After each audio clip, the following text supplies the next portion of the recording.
Ladies and gentlemen, boys and girls, I've got a bit of a problem. It's something you probably have never noticed, but it is really starting to get to me. Now this is actually on a good day. For the record.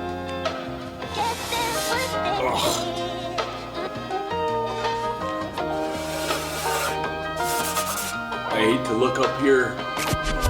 If we really want to get carried away, let's see what it's like up there where I don't dust regularly. Look at this. That is nasty. And it's not just dust sitting on things that's gross, but the way that this dust gets there is obviously through floating through the air that I'm breathing. Now for the last couple days it's been very flat gray light outside, but when we get sunsets and it kind of comes through those garage doors over there, you can see particulate in the air. I snapped a picture the other week. That's pretty disgusting. Thinking about that, I mean, obviously when I'm grinding, I've got a respirator on, and that's great. Definitely want to take your precautions. Finally got a new one of these. I ended up waiting for like 7 months because of this whole COVID stuff. Even beyond that, say I'm done grinding and now I'm maybe laying out some lines or doing a video. That stuff is still floating in the air. And I actually do quite a bit of woodworking out here, and I think that might be worse even than metalworking, unless you're welding, of course. But the wood dust seems just to float along. Obviously, welding smoke does the same thing. Metal dust, I'm convinced, I might be wrong, but I'm convinced it kind of falls down. But we obviously need a solution.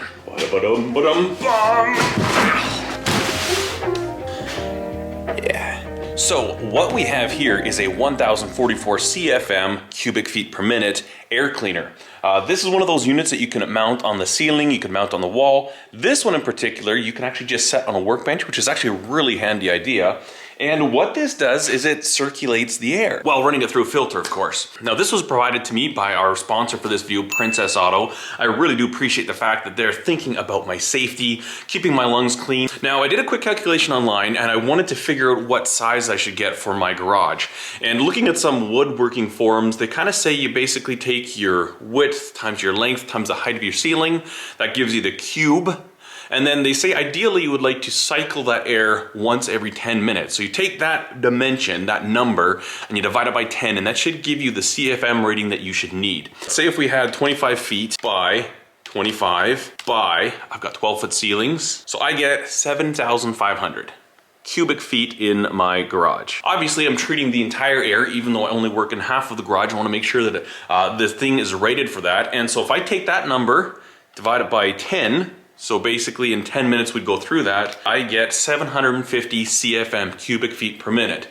Times 750 times 10 minutes, we've circulated all the air. Now this one obviously being a 1044 is a little bit more than I need, but it also has 3 speeds. They do make a model that's a 440, I believe. I might be wrong about that.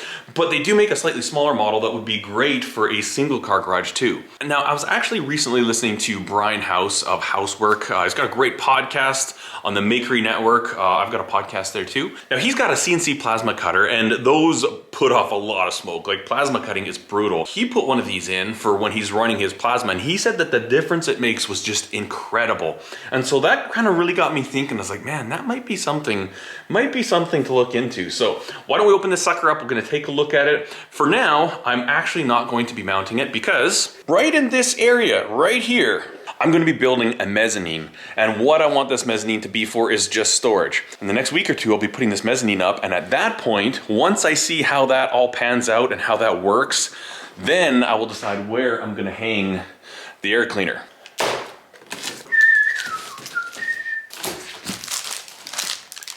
Does have a remote, which is really handy. Whoops. User manual. I think the right way to go about this is just to cut the box apart.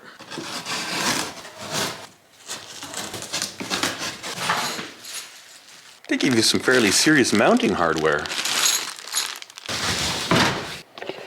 Stop. All right. Oh, good idea. So there's a styrofoam blocks in here for shipping. The heck? Oh, like that.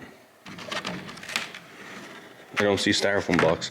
So this is the inner filter, and I bought extra filters. So this is the inner filter, outer filter. That's an easy way to change the filters. I like that. Essentially what this is just like a big air fan with 2 filters in it. So comes out. Styrofoam blocks installed for shipping must be removed before operating. Outer and inner filters from the back unit. Ah, outer and inner filters. Gotcha. How does this come out? Just like this? Would seem to be.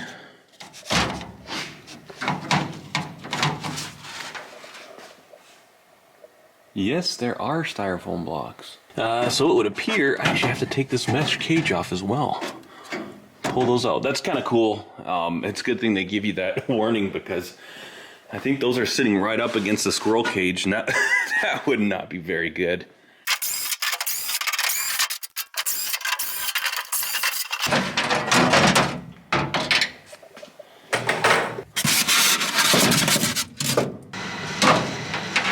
And there's the furnace again. It's actually like minus 18 degrees outside right now, so that thing's gonna be going all day long. We're just gonna kind of ignore it. Shh.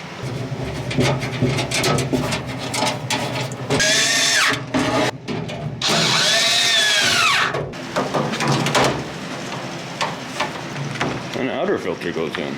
Also, looking at the current rating, this thing only draws 3 amps. It's 110 volt, 3 amps, so that's kind of nice. It should work with most any standard socket. All right, you ready? Let's see what this is all about.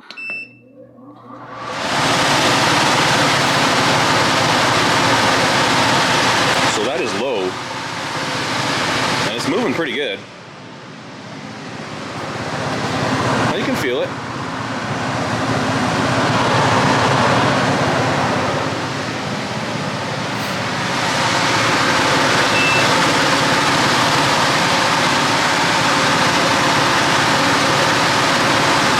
So obviously it's not that quiet. I wasn't expecting it to be quiet. Depending on which side you are, you can definitely feel the air movement where you put your anchor points if you're gonna hang it. The way that I'm planning on setting this up is that I've got my furnace there, and that actually blows out this way. And I was talking with the HVAC guys when they're building the house, and I asked his recommendation. You know, how should I point that furnace? Should it go that way? Should it go to the middle? He said it's kind of, you know, people believe certain things. Let me turn this off. So, you know, he said some people believe that, you know, if you kind of went diagonally through the room, then it can kind of come out and then cycle off the corner and cycle off the corner. But he said, I think it's better to kind of knock it that way and encourage a kind of flow around the room on the outside walls. So the way that I'm going to install this is going to be kind of going along with that circuit. So if we're coming out that way and going around, I'm going to have it pulling air this way, and it'll be shooting it back that way. So essentially, you know, we're going to create this circular flow, and hopefully, you know, with the furnace kicking on, with this thing going all the time, we should be able to keep the air flowing like this, flowing efficiently, and then every time it comes around, it gets filtered. I'm really excited about this, and I don't necessarily know how we could test this right now.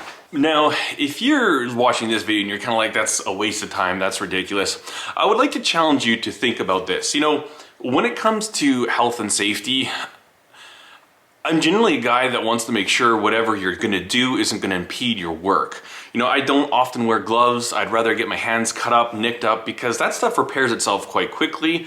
I kind of think scars are cool. Looks like you got man hands when you've got like, you know, you can tell you've been wrenching on something. But there are certain areas that I do not deviate on safety. Eyeballs, lungs, and hearing. Those are things that can't repair itself, right? If you lose your hearing because you're grinding knives for weeks on end without hearing protection, it's not coming back. If you get something in your eyeball, you could lose your sight.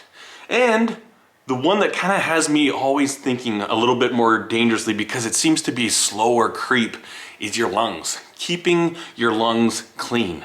You know, particles floating around in the air, like that picture that I showed. I'm actually kind of wondering why it took me so long to get one, because I feel that this is incredibly important. Even with replacing the filters all the time. You know, some people say, oh yeah, then you're gonna be replacing filters all the time. And I'm kind of like, so what? You know, what if you're like a 54-year-old and you get diagnosed with lung cancer? How cheap would filters look then? But there are certain safety features. And again, I wanna iterate. This is kind of turning into a health and safety video, but your eyes, your ears, and your lungs, those are things you don't wanna mess around with. You don't wanna joke around. Bumps and bruises, even broken bones, generally they heal just fine. This stuff is a lot more complicated. Doctors can't rebuild an eyeball yet. They can't restore hearing to a blown eardrum.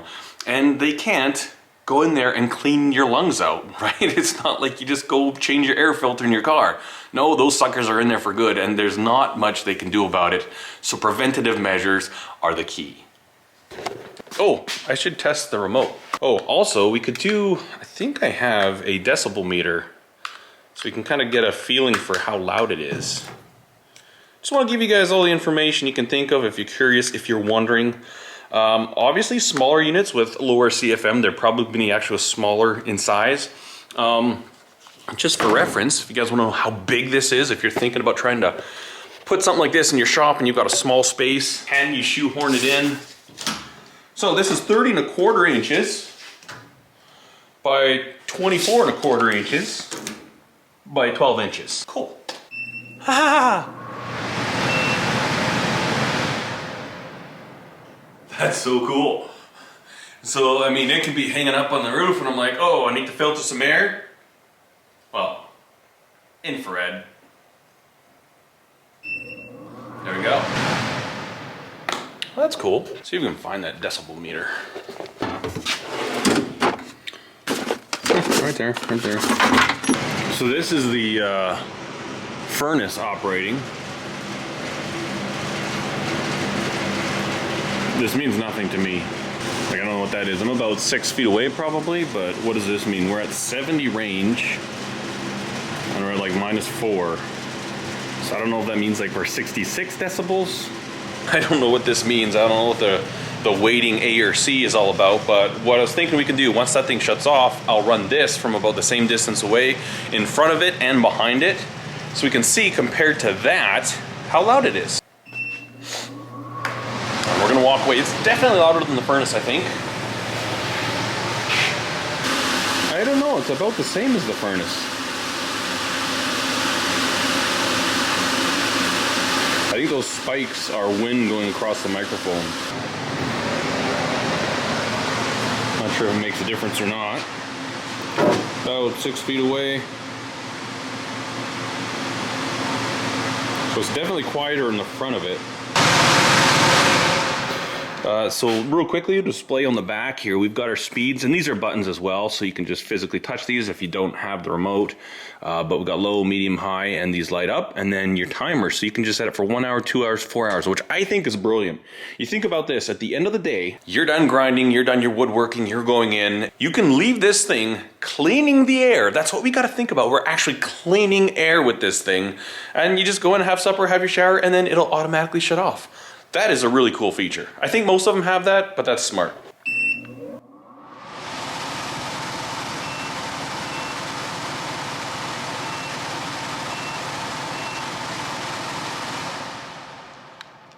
You really can't get much more simple than that. So I'm impressed with this thing. I really like it. I think this is going to be wonderful in here, and I'm really interested. This will probably be something that I'll report back on in a couple of months. Once we get the mezzanine done, once I get this thing mounted, and I've used it for a while, I've got a lot more woodworking coming up, and that's when it gets really terrible, when I'm doing all this sanding with my drum sander and stuff like that. So after that, I think I'm gonna make sure I have lots of filters ready to go, so I can make sure those are free and clear and able to do their job. But I'll report back on the effectiveness of this type of a system. But honestly, just the principle behind it, and you know, you even see people that take like box fans from Walmart and then put a furnace filter in front of it. Similar idea. Obviously, I don't think you quite have those same CFMs because you got a squirrel cage blower in this one, which moves air a little bit better than just a fan. But anyways, let's see if we can drop some dust in there and see if we can get some type of a video confirmation that indeed it will suck the dust and trap the dust.